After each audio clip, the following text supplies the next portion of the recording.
Justicia para Jimena. Capítulo 5. Los hermanos Herrera. 2004. El pasado alcanza el presente.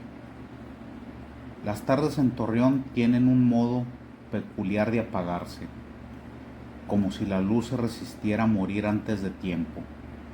Es un brillo pálido, amarillento, que se cuela por las cortinas como sospecha vieja. Esa tarde, cuando los diarios locales decidieron publicar la noticia de la reapertura del caso Jimena López, el sol parecía más cansado que nunca. En la portada del periódico La Voz del Desierto, un titular reventaba la monotonía de la ciudad. Reabren caso de asesinato en fiesta de 1978. Nuevas evidencias apuntan a los hermanos Herrera.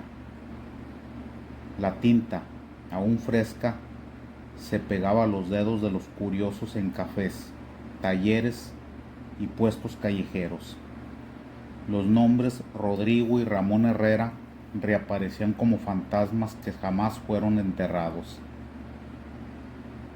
En una casa amplia del fraccionamiento campestre, Ramón Herrera, hoy arquitecto de renombre y padre de dos jóvenes universitarios, abrió la puerta al repartidor sin imaginar el derrumbe que le aguardaba.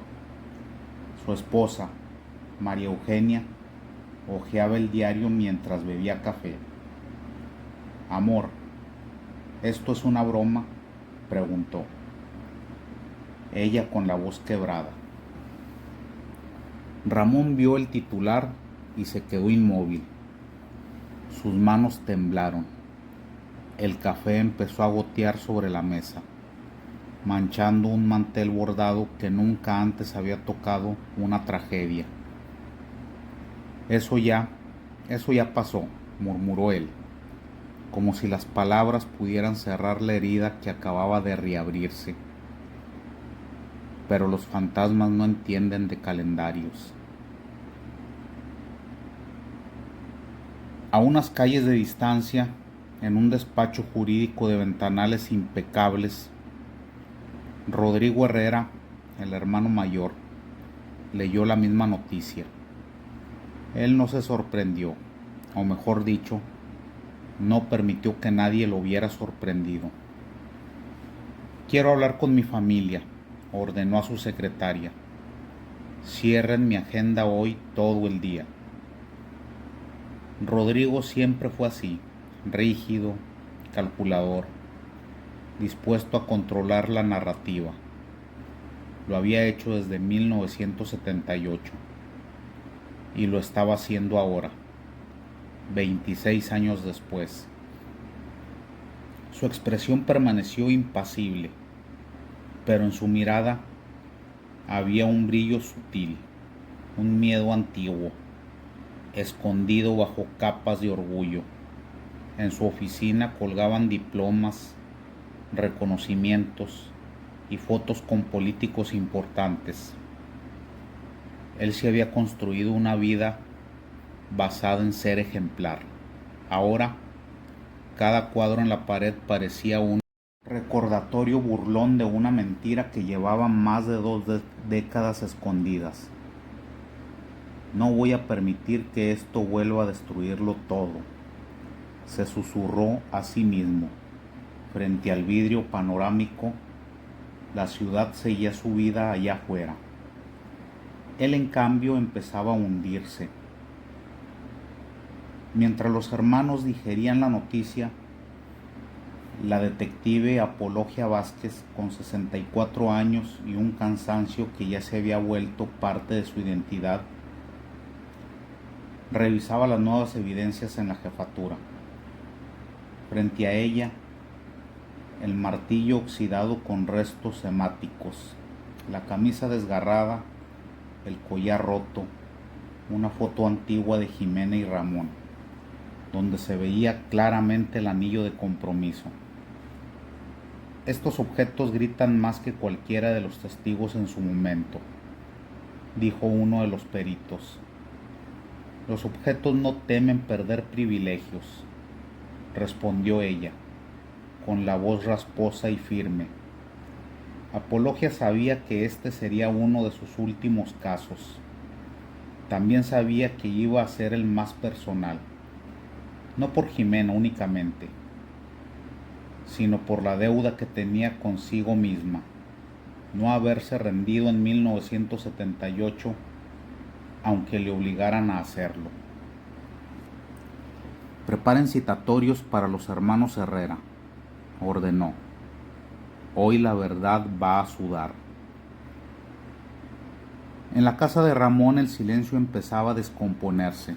Su esposa lo observaba con mezcla de miedo y rabia contenida. ¿Qué hiciste?, preguntó finalmente. No, hicieron. No, pasó algo. Sino, ¿qué hiciste? Ella siempre lo supo. En algún rincón incómodo de su conciencia había detalles que no encajaban, sombras que él nunca quiso explicar. Ramón intentó responder, pero nada salió. En su garganta se juntaban 26 años de omisiones. No puedes protegerme de algo que hiciste antes de conocerme, dijo ella, pero tampoco puedo seguir contigo si me sigues mintiendo. Esa fue la primera grieta del matrimonio.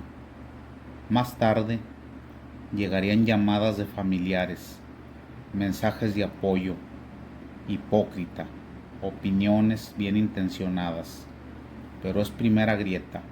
Esa fue la que realmente partió la casa en dos. A media tarde, 2 patrullas discretas estacionaron frente a ambas residencias. No venían a arrestarlos, todavía, sino a citar formalmente a declarar. Ramón estaba pálido cuando firmó el documento. Rodrigo, en cambio, hizo un berrinche altivo. ¿Saben quién soy? Sí, señor, contestó el agente. Por eso estamos aquí. Al cerrar la puerta, Rodrigo estalló. Esto es un circo. La policía busca un mártir para su incompetencia histórica. Pero su esposa, Dalia, lo miró fijamente y dijo: Rodrigo, dime la verdad. Dime qué pasó esa noche. Él la miró con un desprecio que cubría su propio miedo. No vuelvas a preguntarme eso nunca. Esa fue la primera señal de que su matrimonio no sobreviviría.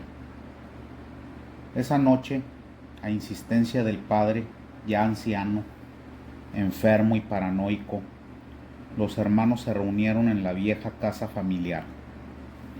Las cortinas seguían siendo las mismas desde los 70. Los muebles también. El tiempo, en esa casa, tenía la mala costumbre de pudrirse sin moverse. Rodrigo llegó primero. Ramón entró después, arrastrando los pies como si llevara un cadáver encima. Quédate tranquilo, dijo Rodrigo apenas lo vio. Lo manejaremos como siempre. Como siempre. Esa frase tenía filo. Ya no somos niños, Rodrigo, musitó Ramón. Ya no podemos esconder todo. Tú no escondes nada, yo lo hago por los dos, como siempre. Ese como siempre volvió a cortar. Rodrigo encendió un cigarro, aunque llevaba años sin fumar. La brasa iluminó brevemente su rostro. El jardinero estaba muriéndose, dijo Rodrigo. Lo que diga no tiene peso, lo desacreditamos. Tiene evidencias, susurró Ramón. La casa de campo, el martillo. Rodrigo golpeó la mesa. Tú cállate, tú ya dijiste suficiente. Que no tocaste a Jimena, mantén tu versión y deja que yo maneje esto. Pero Ramón no se calmó. Algo en él estaba quebrándose desde hacía días, quizá desde hacía décadas. Rodrigo, yo ya no puedo, dijo finalmente, con lágrimas que jamás había permitido salir. Yo ya no puedo cargar con esto. Rodrigo lo miró como si lo viera por primera vez, con miedo, con desprecio, con la certeza de que el hermano débil podía arrastrar a los dos a la ruina. Escúchame bien, Ramón.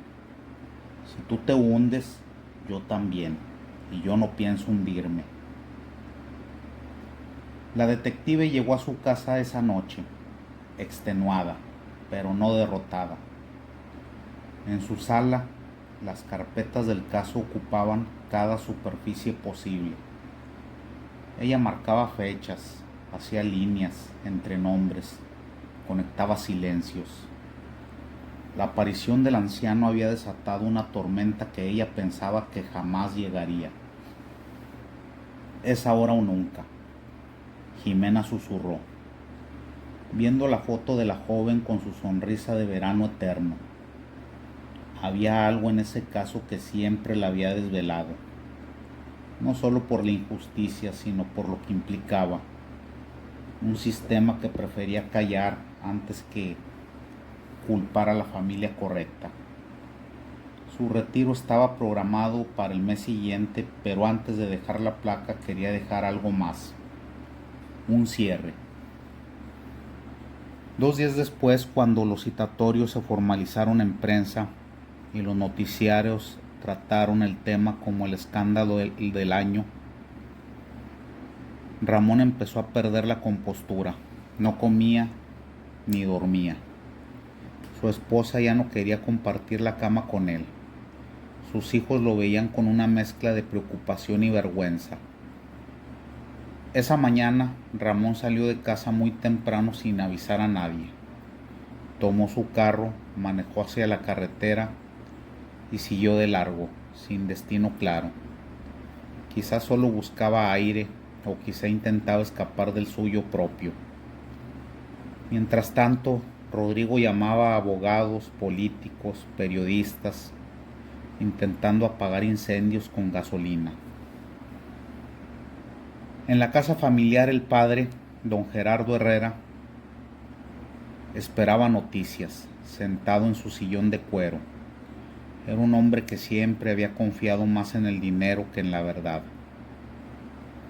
Cuando Rodrigo llegó a visitarlo, el viejo habló sin mirar a su hijo.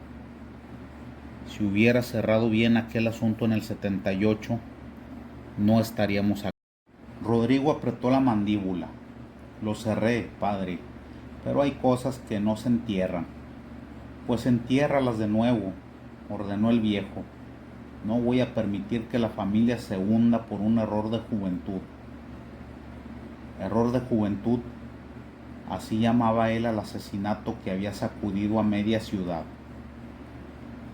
Rodrigo no respondió, pero dentro de él algo comenzó a torcerse con más fuerza. La presión era insoportable, el control escapaba entre sus dedos.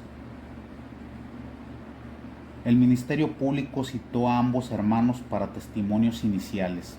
La sala estaba llena de prensa, policías y funcionarios. Y en el centro, la detective Apologia Vázquez, con su carpeta bajo el brazo y una serenidad que solo los viejos guerreros conocen. Ramón llegó primero, cansado, casi derrotado. Rodrigo llegó después, con el ego como escudo. Cuando lo sentaron frente a Apologia, el aire se volvió denso. La detective los miró con esos ojos que habían visto demasiados cadáveres, demasiadas mentiras. Señores Herrera, comenzó. Tuvieron 26 años para decir la verdad. Hoy ya no tienen opción. El silencio fue sepulcral. Ramón bajó la mirada. Rodrigo la sostuvo, pero sus pupilas temblaban apenas. Apolonia sacó la carpeta y la abrió lentamente.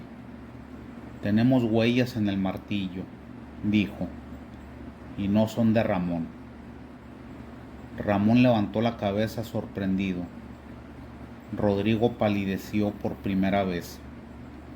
Tenemos fibras en la camisa desgarrada, continuó ella, y ADN de la víctima. Rodrigo apretó los puños. Tenemos el collar y el anillo, y tenemos un testigo que está dispuesto a dejarlo todo claro antes de morir. Un silencio, el más pesado hasta ahora, hasta que Rodrigo se levantó de golpe. No pienso escuchar más, dijo, temblando de furia. Esto es una farsa, y salió de la sala. Ramón no se movió, se quedó sentado, respirando como si por primera vez en su vida pudiera hacerlo sin permiso. Apologia lo miró con compasión y severidad a la vez. Ramón, ¿qué quieres hacer? Él tragó saliva. Quiero hacer lo correcto, dijo finalmente. Esa frase, corta, sencilla, construida con 26 años de tormento, fue lo que marcó el final del capítulo. Cuando Ramón salió del edificio, una patrulla pasó frente a él. No venía por él, venía por su hermano.